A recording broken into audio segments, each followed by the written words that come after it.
自細喺父母護蔭長大下嘅巨嬰，因年老父母去世，失去自理能力，在家中猝死。吓，咁都得？你唔好笑住，呢個巨嬰就係我陳若男。正確啲嚟講係上一世嘅我重生啦。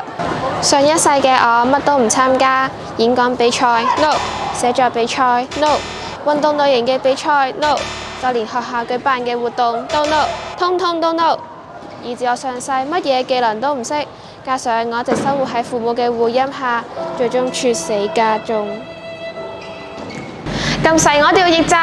我決定由第一個俾我拒絕嘅比賽夢想杯呢個演講比賽開始改變我自己。從我開始參加呢個比賽，我就同同學一齊討論內容、背稿、練習。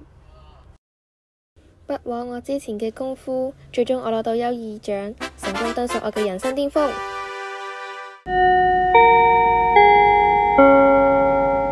雖然呢一切都只係場夢，根本冇咩重生，但係喺某種意義上，我哋都重生咗。